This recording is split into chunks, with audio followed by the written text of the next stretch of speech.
صبغة الله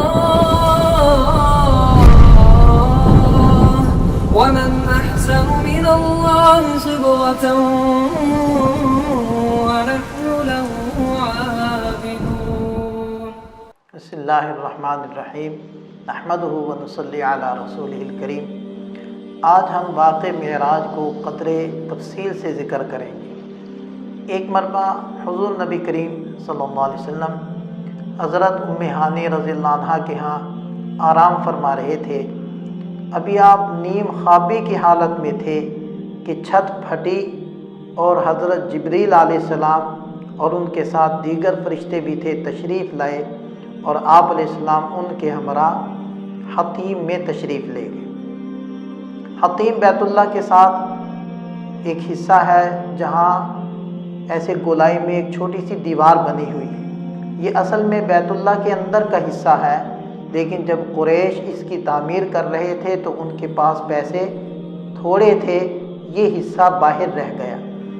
اس میں بھی اللہ کی حکمتیں ہیں کہ ہم جیسے غریب لوگ جب جائیں اور بیت اللہ کے اندر نفل پڑھنے کی تمنا ان کے دل میں ہو تو ہمارے لیے تو بیت اللہ نہیں کھلے گا، لیکن حطیم کا حصہ جو بیت اللہ کے اندر کا ہے وہ باہر بچا ہوا ہے اور ہمارے جیسے لوگ وہاں نفل ادا کر سکتے ہیں.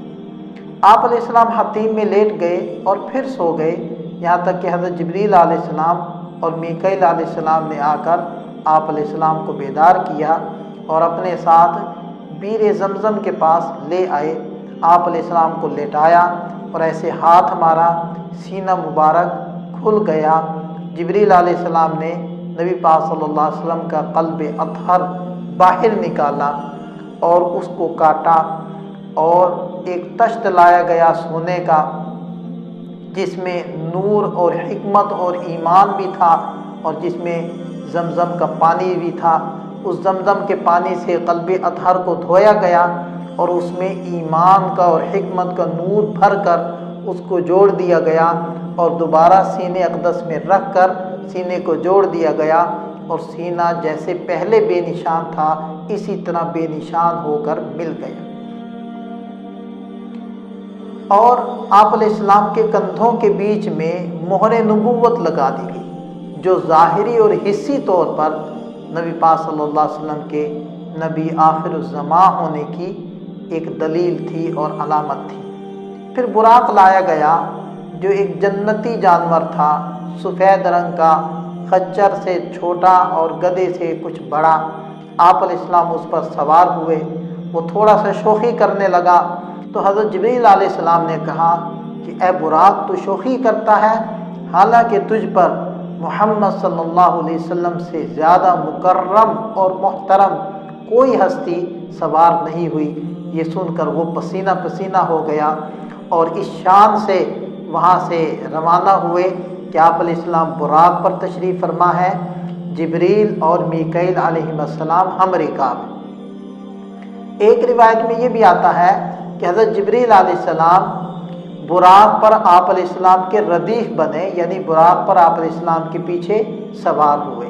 امام طبرانی اور بیہقی نے روایت کیا ہے حضرت شداد بن اوس رضی اللہ عنہ سے کہ نبی پاک صلی اللہ علیہ وسلم نے ارشاد فرمایا جب ہم مکہ مکرمہ سے چلے تو ایک جگہ پر پہنچے، حضرت جبریل علیہ السلام ہمیں لے کر نیچے اترے. انہوں نے عرض کیا کہ یا رسول اللہ آپ یہاں 2 رکعت نماز ادا کیجئے. میں نے ادا کی. بعد میں جبریل علیہ السلام نے پوچھا کہ آپ کو معلوم ہے یہ کون سی جگہ ہے؟ تو آپ علیہ السلام نے نفی میں جواب دیا.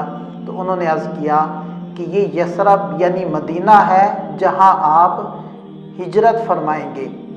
اس کے بعد وہاں سے چلے، ایک اور مقام آیا، وہاں اتر کر نماز ادا فرمائی. جبریل علیہ السلام نے عرض کیا کہ یا رسول اللہ یہ وادی سینا ہے اور اس شجرہ کے قریب والی جگہ ہے جہاں اللہ تعالیٰ نے حضرت موسیٰ علیہ السلام سے کلام فرمایا تھا. وہاں سے چلے، ایک اور مقام آیا، وہاں پہنچ کر پھر اتر کر نماز ادا کی اور حضرت جبریل علیہ السلام نے بتلایا کہ یہ مدین یعنی حضرت شعیب علیہ السلام کا مسکن ہے. وہاں سے جب چلے تو ایک اور مقام پر اتر کر نماز ادا فرمائی اور حضرت جبریل علیہ السلام نے بتلایا کہ یہ بیت اللحم یعنی حضرت عیسیٰ علیہ السلام کی جائے ولادت ہے۔ اور امام بہقی نے حضرت انس رضی اللہ عنہ سے روایت کیا ہے کہ نبی پاک صلی اللہ علیہ وسلم نے ارشاد فرمایا کہ پھر ہمارا گزر ایک عورت کے پاس سے ہوا، بوڑھی عورت کے پاس سے، اس نے آواز دے کر مجھے متوجہ کیا تو حضرت جبریل علیہ السلام نے فرمایا آپ اس کی طرف توجہ نہ دیں، آگے چلیں۔ اور تھوڑا آگے چل کر ایک بوڑھا آدمی تھا، اس نے متوجہ کیا، حضرت جبریل علیہ السلام نے فرمایا کہ آپ آگے چلیں، اس کی طرف توجہ نہ دیں۔ اس کے بعد ہمارا گزر ایک جماعت کے پاس سے ہوا، انہوں نے ان الفاظ سے مجھے سلام کیا، السلام علیکہ یا اول، السلام علیکہ یا آخر، السلام علیکہ یا حاشر۔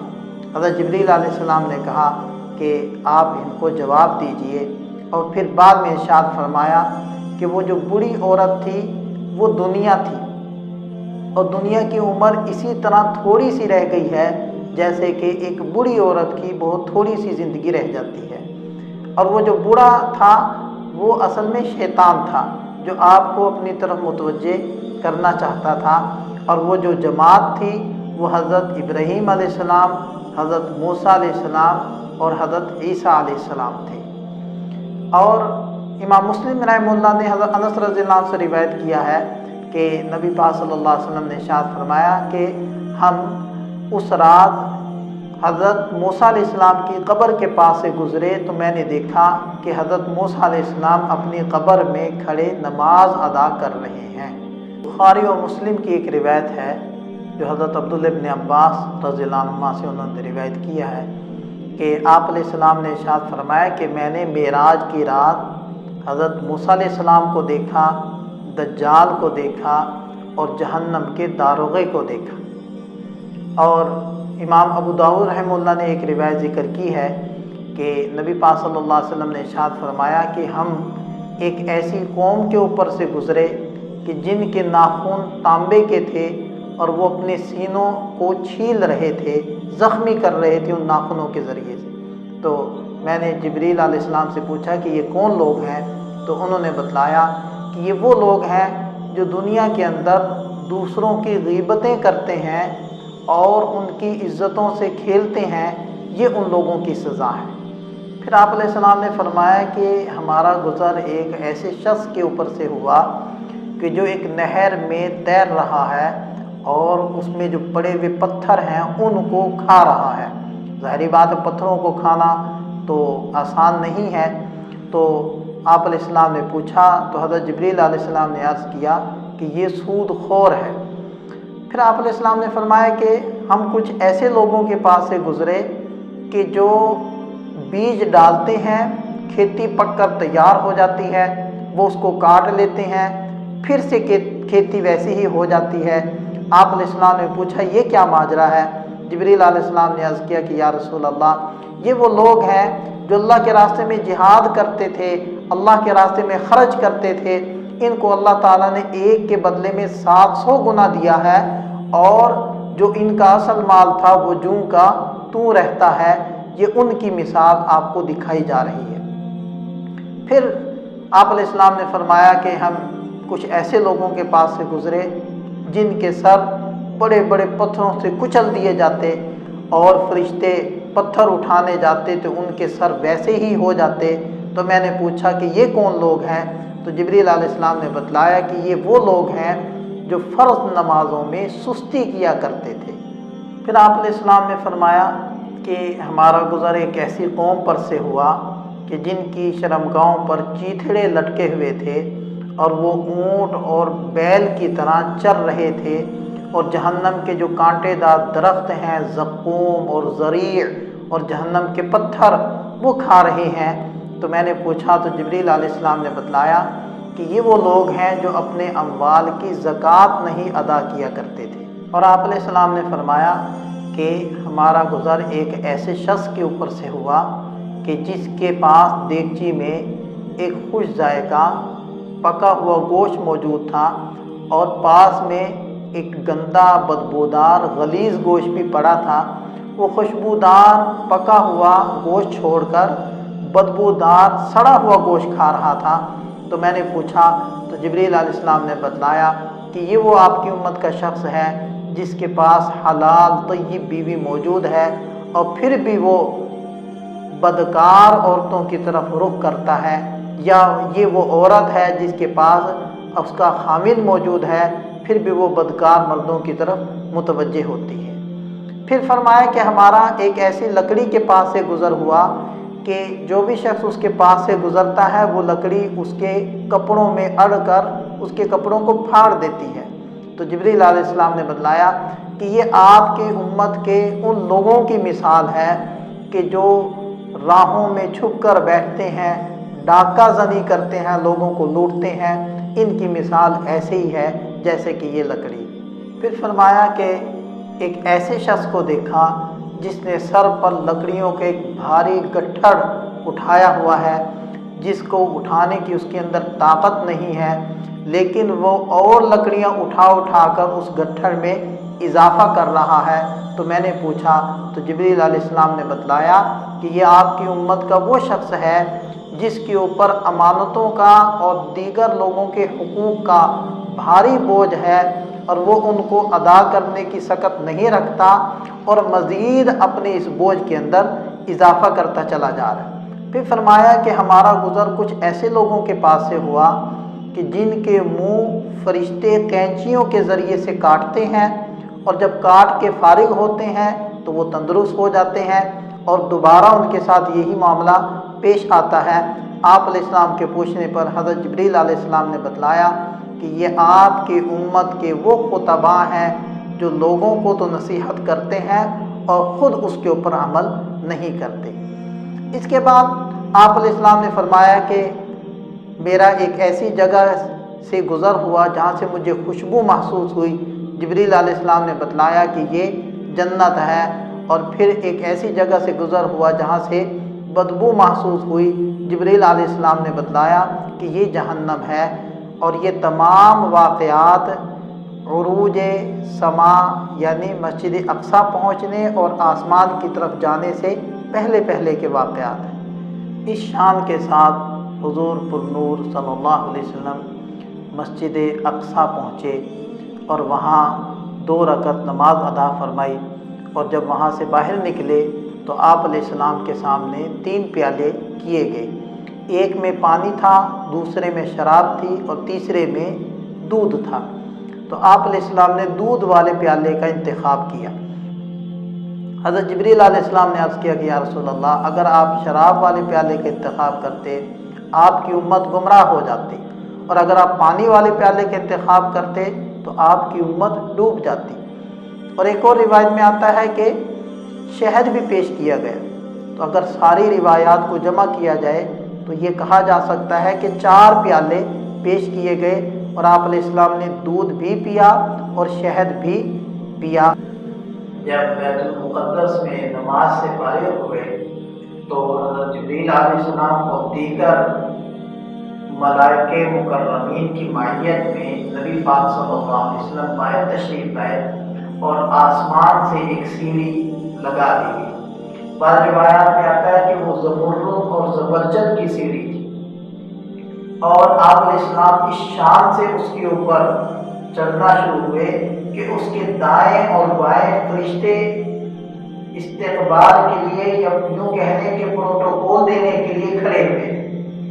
حضرت ابو سعید خدری رضی اللہ عنہ کی ایک روایت ہے، وہ فرماتے ہیں کہ میں نے نبی پاک صلی اللہ علیہ وسلم کو یہ فرماتے سنا کہ جب میں بیت المقدس کے امور سے فارغ ہوا تو آسمان سے ایک سیڑھی لگا دی گئی، ایسی خوبصورت سیڑھی میں نے کبھی زندگی میں نہیں دیکھی، اور یہ وہی سیڑھی ہے جس کے ذریعے سے بنی آدم کی ارواح وہ آسمان کی طرف چڑھتی ہیں اور میت کی نگاہ اس کو دیکھتی ہے۔ اور پھر حضرت جبریل علیہ السلام کے ساتھ آپ علیہ السلام اس سیڑھی پر چڑھے یہاں تک کہ پہلے آسمان تک پہنچ گئے۔ بعض علماء فرماتے ہیں، جیسے بعض روایات سے ثابت ہوتا ہے کہ آپ علیہ السلام نے براق بیت المقدس کے باہر ہی کھڑا کر دیا تھا، اور بغیر کسی سواری کے آپ علیہ السلام اس سیڑھی پر چڑھے۔ اور بعض روایات سے معلوم ہوتا ہے کہ آپ علیہ السلام اسی براق کے ذریعے سے اس سیڑھی پر چڑھے ہیں، لیکن جو بھی ہوا ہو دونوں صورتوں میں آپ علیہ السلام کا اعزاز اور اکرام اس موقع پر ہوا۔ جب پہلے آسمان پر پہنچے تو حضرت جبریل علیہ السلام نے دروازہ کھلوایا تو حضرت آدم علیہ السلام وہاں استقبال کے لیے موجود تھے، اور حضرت جبریل علیہ السلام نے عرض کیا کہ آپ ان کو سلام کریں۔ نبی پاک صلی اللہ علیہ وسلم نے سلام کیا، حضرت آدم علیہ السلام نے سلام کا جواب دیا اور کہا مرحبا بالابن الصالح والنبی الصالح، اور آپ علیہ السلام نے فرمایا کہ حضرت آدم علیہ السلام کی دائیں طرف بھی کچھ صورتیں تھیں جن کو دیکھ کر وہ مسکراتے تھے، اور بائیں جانب بھی کچھ صورتیں تھیں جن کو دیکھ کر وہ غمگین ہو جاتے تھے۔ حضرت جبریل علیہ السلام نے بتایا کہ دائیں جانب والے اصحاب الیمین ہیں، اہل جنت ہیں، جن کو دیکھ کر یہ خوش ہو جاتے ہیں، اور بائیں جانب والے اصحاب الشمال ہیں اور اہل جہنم ہیں، جن کو دیکھ کر یہ غمگین ہو جاتے ہیں۔ اس کے بعد اوپر چڑھے، دوسرا آسمان آیا، حضرت جبریل علیہ السلام نے دروازہ کھلوایا، وہاں حضرت یحییٰ اور حضرت عیسیٰ علیہ السلام استقبال کے لیے موجود تھے۔ سلام کلام ہوا اور خیریت دریافت کی۔ اس کے بعد اوپر چڑھے، تیسرا آسمان آیا، وہاں حضرت یوسف علیہ السلام استقبال کے لیے موجود تھے۔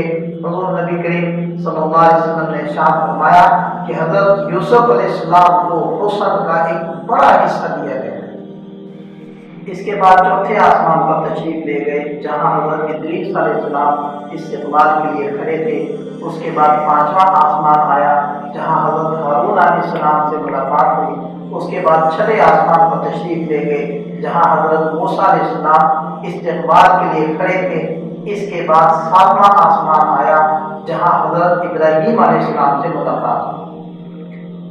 حضرت ابراہیم علیہ السلام بیت المعمور سے ٹیک لگا کر بیٹھے ہوئے تھے، اور نبی پاک صلی اللہ علیہ وسلم وہاں تشریف لے گئے اور ان سے ملاقات ہوئی۔ بیت المعمور یہ آسمان پر فرشتوں کا قبلہ ہے، اور فرشتے ہر روز اس کا طواف کرتے ہیں۔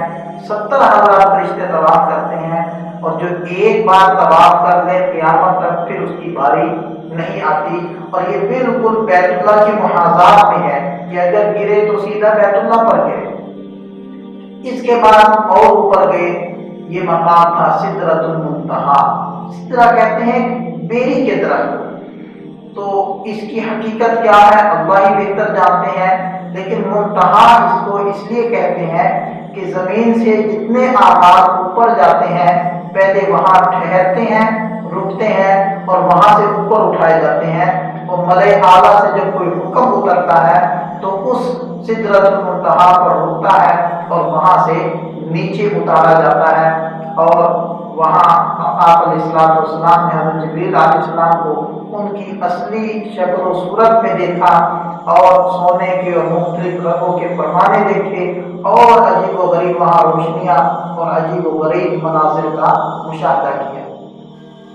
اور اس کے بعد آپ علیہ السلام نے جنت کی سیر کی اور پھر جہنم کو دیکھا۔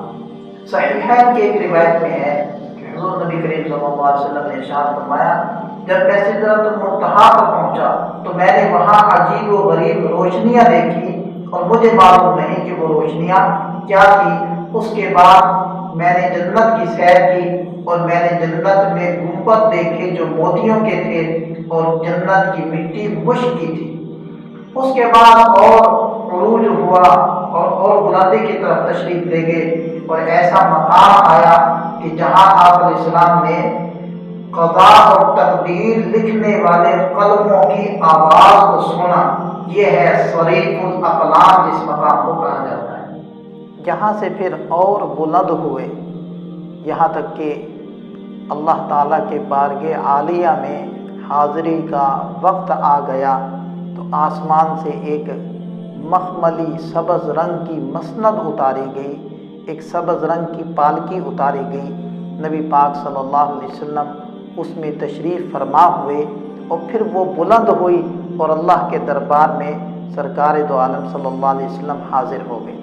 یہ ہے ثم دنا فتدلی فَكَانَ قَابَ قَوْسَيْنِ أَوْ أَدْنَىٰ، یہ اس کا حقیقی اور مشاہدے والا منظر تھا۔ قاب قوسین کسے کہتے ہیں؟ قوسین دو قوس کو کہتے ہیں۔ قوس اصل میں کہتے ہیں کمان کو، جس کے ذریعے سے تیر پھینکا جاتا تھا۔ تو پہلے زمانے میں جب دو قبائل کی آپس میں صلح ہوتی تو ادھر کا ایک سردار آتا، ادھر کا ایک سردار آتا، اور اپنی کمانوں کی جو قاب ہوتی یعنی تانت ہوتی اس کو لا کر آپس میں ملا دیتے، اور یہ علامت ہوتی اس بات کی کہ اب ہماری دشمنی دوستی سے بدل گئی۔ اس کو اللہ تعالیٰ نے استعارے کے طور پر یہاں استعمال فرمایا کہ اتنا فاصلہ رہ گیا اور اللہ کے قریب ہوئے۔ حضرت انس رضی اللہ عنہ کی روایت ہے، نبی پاک صلی اللہ علیہ وسلم نے ارشاد فرمایا، آسمان کا دروازہ کھولا اور میں نے نور اعظم دیکھا، بڑا نور دیکھا، اور پھر اس نور میں سے موتیوں میں سے ایک رف یعنی سبز رنگ کی پالکی اتاری گئی۔ پھر میں اللہ کے قریب ہوا اور پھر اللہ نے جو چاہا میری طرف وحی کیا۔ اس موقع پر نبی پاک صلی اللہ علیہ وسلم نے اپنے رب سے بلا واسطہ گفتگو کی، اور مسلم شریف کی ایک روایت میں ہے کہ اللہ تعالیٰ نے اس موقع پر 3 انعامات سے نوازا۔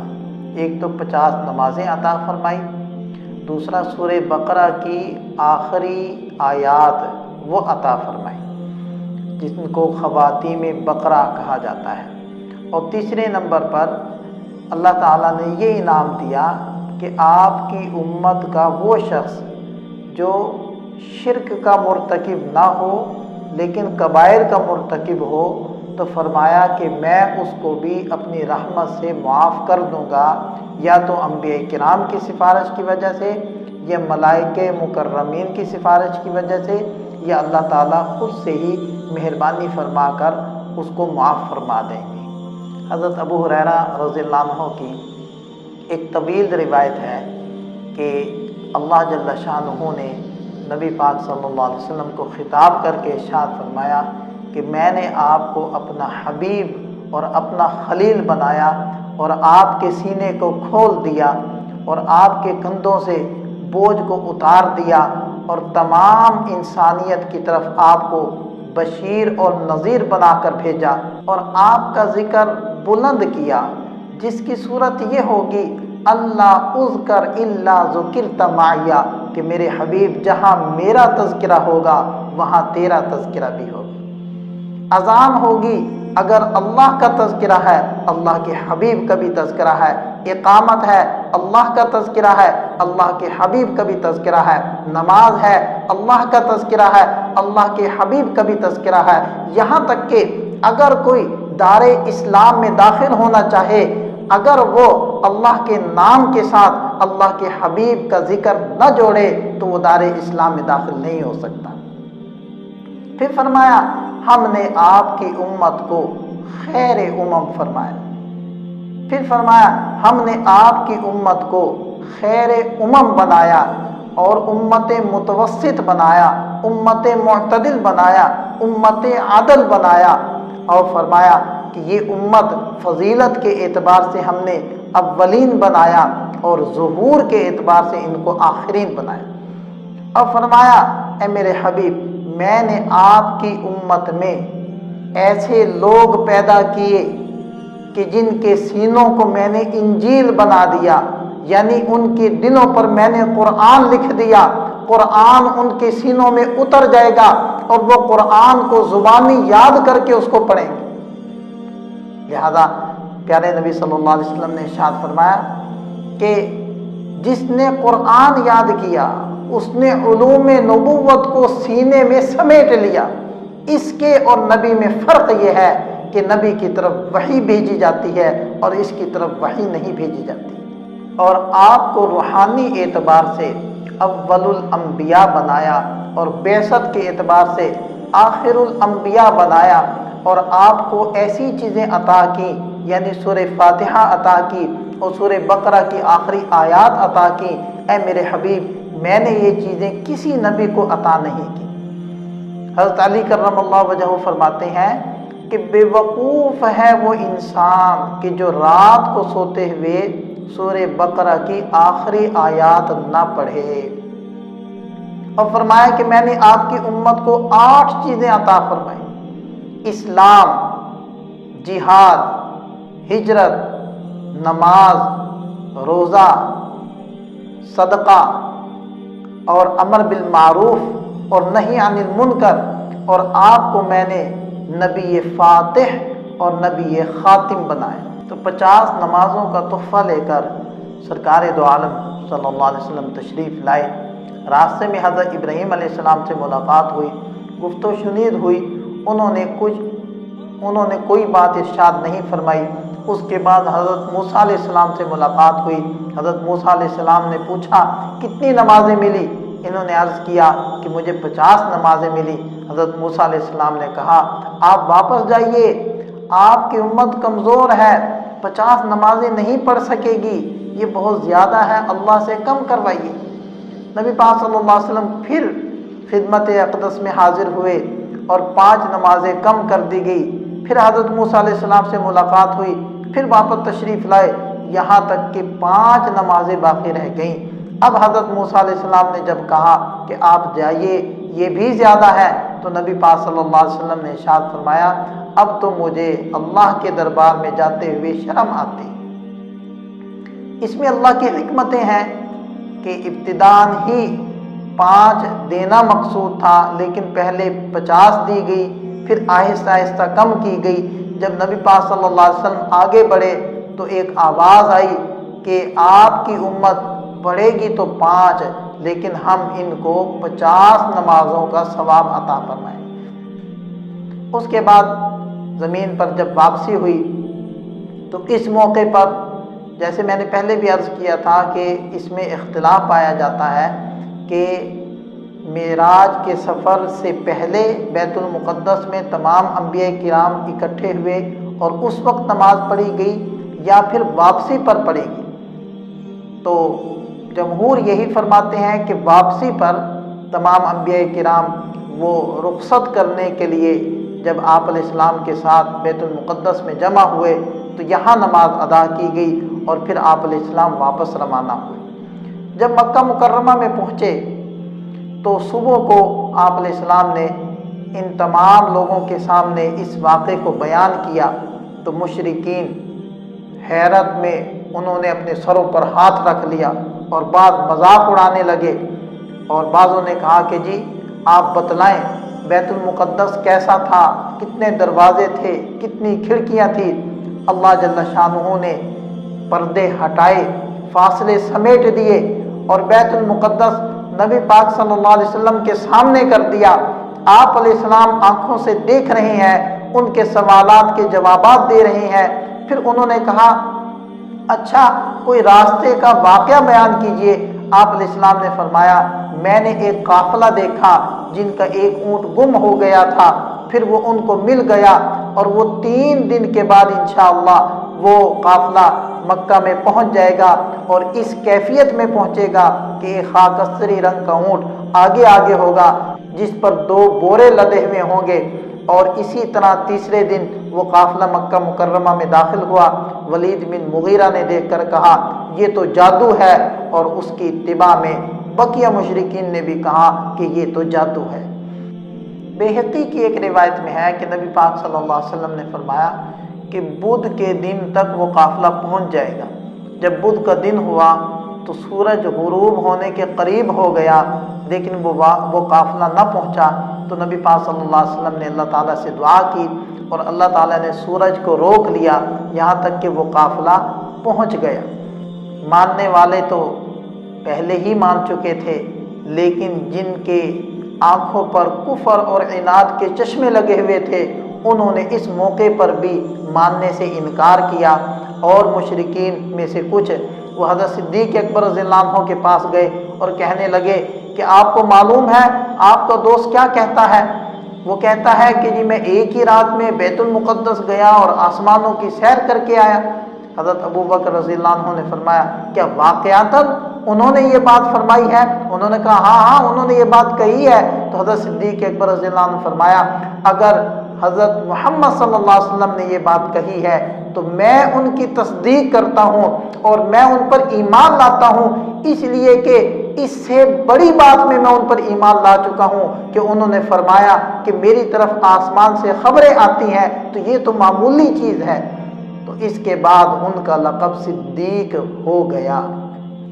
اس ساری تفصیل سے یہ بات مزید کھل کر سامنے آ گئی کہ یہ کوئی خواب نہیں تھا، بلکہ اسی مبارک جسم کے ساتھ نبی پاک صلی اللہ علیہ وسلم آسمانوں کی طرف تشریف لے گئے۔ اس لیے اللہ تعالیٰ نے جس آیت مبارکہ میں اس واقعے کو بیان کیا تو اس کے شروع میں سبحان کا لفظ ذکر فرمایا کہ پاک ہے وہ ذات جو اپنے بندے کو لے گئے۔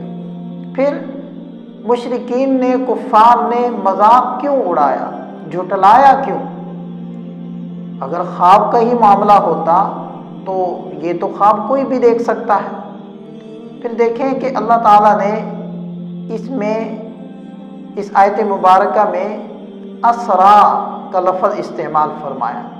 یہ اسرا سے ہے لے جانا، اور اسی لفظ کا استعمال دو جگہ اور بھی ملتا ہے۔ حضرت لوط علیہ السلام کے واقعے میں قالوا یا لوط انا رسل ربک لن یصلوا الیک فاسر باہلک بقطع من اللیل، اور اسی طرح حضرت موسیٰ علیہ السلام کے واقعے میں بھی فاسر بعبادی لیلا انکم متبعون۔ تو ان دونوں جگہ پر حضرت لوط علیہ السلام اور حضرت موسیٰ علیہ السلام سے کہا جا رہا ہے کہ آپ اپنے گھر والوں کو اور آپ اپنی قوم کو لے کر جائیں، تو وہ صرف روح کو لے جانے کا حکم تھا، یہ روح مال جسد کو لے جانے کا حکم تھا۔ پھر یہ معراج کا واقعہ نبی پاک صلی اللہ علیہ وسلم کے معجزات میں سے شمار کیا جاتا ہے، تو اگر صرف خواب ہوتا تو معجزات میں سے کیسے شمار کیا جاتا؟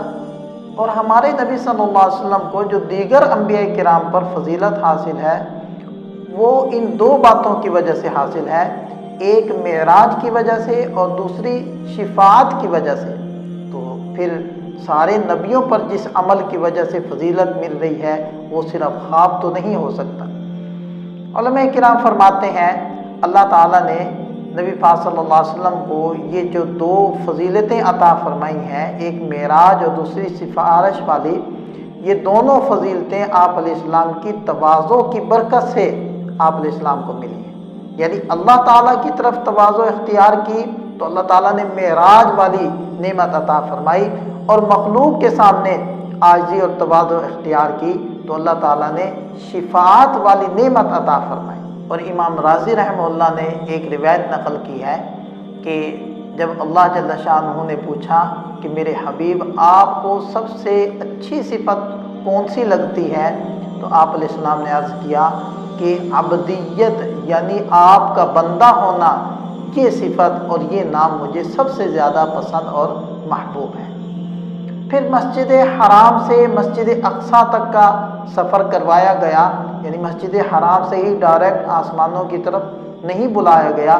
اس میں بظاہر یہ حکمت ہو سکتی ہے کہ دونوں قبلوں کی انوار و برکات وہ نبی پاک صلی اللہ علیہ وسلم کو دینا مقصود تھا، اور بنی اسرائیل کے انبیاء کرام کے جو انوار تھے وہ بھی آپ علیہ السلام کو عطا کرنا مقصود تھا، اور اشارہ اس بات کی طرف بھی تھا کہ آپ علیہ السلام کی امت کو ان قریب یہ قبلہ عطا کر دیا جائے گا اور ان کے قبضے میں چلا جائے گا، اور آپ علیہ السلام کی امت دونوں قبلوں کے انوار و برکات کی حامل ہوگی۔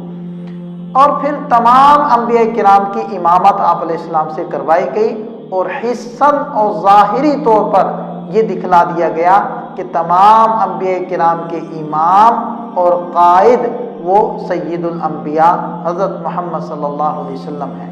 پھر جب حضرت جبریل علیہ السلام تشریف لائے تو چھت پھٹی، اس سے شق صدر کی طرف اشارہ تھا، اور پھر آپ علیہ السلام کے قلب اطہر میں ایمان اور حکمت کو ڈالا، بھرا، یعنی ان کی حسی شکلیں موجود تھی۔ یہ اصل میں عالم بالا اور عالم آخرت میں ہر چیز کی حسی شکلیں بن جائیں گی، یہ اسی کی طرف اشارہ تھا۔ جیسے کہ احادیث میں بھی آتا ہے کہ قیامت کے دن موت کو مینڈے کی شکل میں لایا جائے گا اور ذبح کر دیا جائے گا، پھر پہلے آسمان پر حضرت آدم علیہ السلام سے جو ملاقات ہوئی ہے، علماء نے اس کی بھی بڑی مناسبتیں اور حکمتیں بیان کی ہیں کہ حضرت آدم علیہ السلام ایک تو اول البشر ہیں اور ساری انسانیت کے باپ ہیں، دوسرا ان کی ملاقات سے اشارہ اس بات کی طرف تھا کہ جیسے حضرت آدم علیہ السلام کو اپنے دشمن شیطان کی وجہ سے ہجرت کرنا پڑی، یعنی جنت چھوڑ کر دنیا کی طرف آنا پڑا، اسی طرح نبی پاک صلی اللہ علیہ وسلم کو بھی اپنے دشمنوں کی وجہ سے مکہ مکرمہ چھوڑ کر مدینہ طیبہ کی طرف ہجرت کرنا پڑے گی۔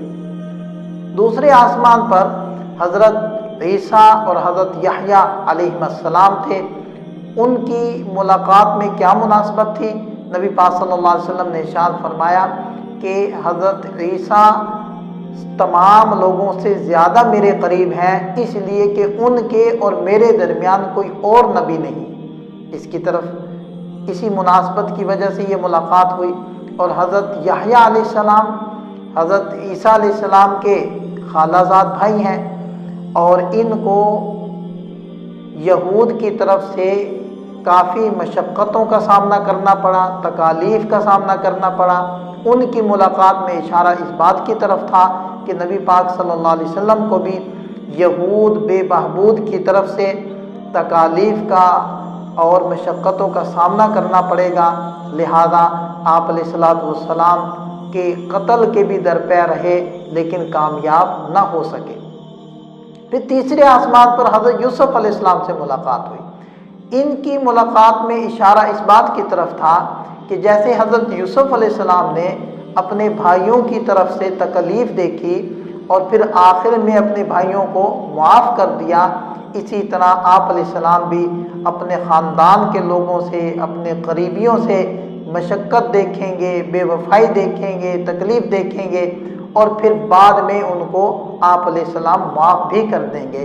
لہذا تاریخ بتلاتی ہے کہ جب آپ علیہ السلام نے مکہ مکرمہ فتح کیا اور داخل ہوئے فاتحانہ انداز میں، تو سر مبارک جھکا ہوا تھا اور فرما رہے تھے لا تثریب علیکم اليوم یغفر اللہ لکم وہو ارحم الراحمین اذهبوا وانتم الطلقاء، کہ آج تم سب آزاد ہو، آج تم پر کوئی الزام نہیں ہے، اللہ تم کو معاف کرے۔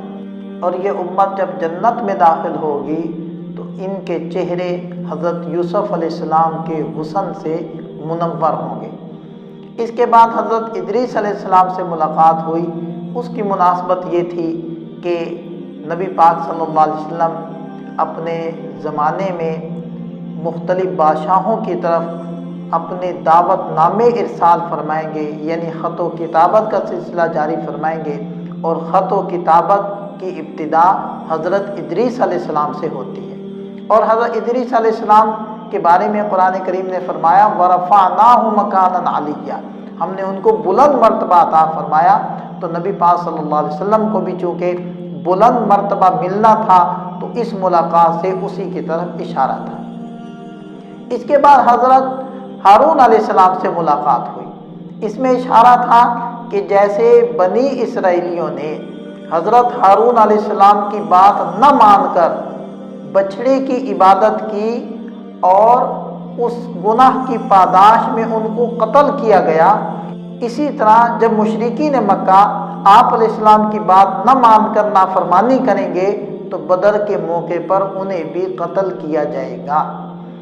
اس کے بعد حضرت موسیٰ علیہ السلام سے ملاقات ہوئی، جس میں اشارہ تھا کہ جب حضرت موسیٰ علیہ السلام شام کے جباریین سے لڑنے کے لیے نکلے تو اللہ تعالیٰ نے فتح عطا فرمائی اور ان کے دلوں میں رعب ڈال دیا۔ اسی طرح جب ہمارے پیارے حبیب تبوک میں تشریف لے جائیں گے تو اللہ ان کے دشمنوں کے دلوں میں رعب ڈال دے گا۔ آخر میں حضرت ابراہیم علیہ السلام سے ملاقات ہوئی بیت المعمور کے پاس، اور بیت المعمور کے ارد گرد فرشتے طواف کر کے اپنا حج کرتے ہیں، تو اس میں اشارہ تھا کہ نبی پاک صلی اللہ علیہ وسلم اپنی وفات سے پہلے حج کریں گے اور یہی سال آپ علیہ السلام کے تشریف لے جانے کا سال ہوگا۔ اس لیے معبرین یہ بھی کہتے ہیں کہ جو اپنے خواب میں حضرت ابراہیم علیہ السلام کو دیکھے تو وہ حج کی بشارت اس کے لیے ہوگی۔ نبی پاک صلی اللہ علیہ وسلم نے اس سفر میں مختلف فرشتوں کو دیکھا۔ کچھ فرشتے قیام کی حالت میں ہیں، کچھ فرشتے رکوع کی حالت میں ہیں، کچھ فرشتے سجدے کی حالت میں ہیں، اور کچھ فرشتے قعود کی حالت میں ہیں، اور وہ پوری زندگی کے لیے ہمیشہ تک کے لیے اسی حالت میں ہے۔ اللہ کریم نے یہ چاروں نوعیتیں، ہیئتیں ہمیں ایک رکعت میں عطا فرما دی کہ ہماری نماز کی ایک رکعت میں قیام بھی ہے، رکوع بھی ہے، سجدے بھی ہیں اور قعود بھی ہے۔ پھر علماء کے اس بارے میں اختلاف ہوا کہ آپ علیہ السلام نے اس معراج کے موقع پر اللہ جل شانہ کو دل کی آنکھوں سے دیکھا یا سر کی آنکھوں سے دیکھا، یعنی رؤیت قلبی تھی یا رؤیت بصری تھی۔ تو جمہور علماء یہ بات ارشاد فرماتے ہیں کہ نبی پاک صلی اللہ علیہ وسلم نے رؤیت بصری کی ہے، یعنی اپنی سر کی آنکھوں سے اللہ جل شانہ کا دیدار کیا۔ جیسے کہ حضرت انس رضی اللہ عنہ والی روایت ہے کہ نبی پاک صلی اللہ علیہ وسلم نے فرمایا کہ آسمان کا دروازہ کھلا اور میں نے نور اعظم دیکھا، ایک بڑا نور دیکھا۔ اس نور اعظم سے مراد اللہ جل شانہ کی ذات اقدس ہے، اور اللہ تعالیٰ کے علم میں تھا کہ ایک زمانہ ایسا آئے گا عقل کے مارے ہوئے وہ ان چیزوں پر اعتراضات کریں گے۔ حالانکہ اس زمانے میں دیکھیں اللہ تعالیٰ نے انسانوں سے ایسے کام کروا لیے جو پہلے دور کے انسان ناممکن سمجھتے، اب ہوا میں اڑنے لگے، خلاؤں میں جانے لگے، اور بٹن دباتے ہیں لفٹ کے ذریعے سے چند منٹوں کے اندر کئی منزلیں اوپر انسان چڑھ جاتا ہے، اور ایسے آلات نکل آئے جو حرارت کو ناپتے ہیں، جو برودت کو ناپتے ہیں، گرمی سردی یعنی اس کو ناپتے ہیں، فاصلے ناپتے ہیں، ہوا کو تولتے ہیں۔ جب انسان ہو کر ہوا میں اڑ سکتا ہے، سمندر کے سینے کو چیر سکتا ہے، تو اللہ اپنے حبیب کو ساری قدرتوں کے ساتھ آسمانوں پر کیسے نہیں بلا سکتا، اور اس میں کیا استبعاد اور ناممکن ہے۔ اللہ تعالی ہمیں سمجھ عطا فرمائے اور اپنی قدرتوں کا یقین ہمیں نصیب فرمائے۔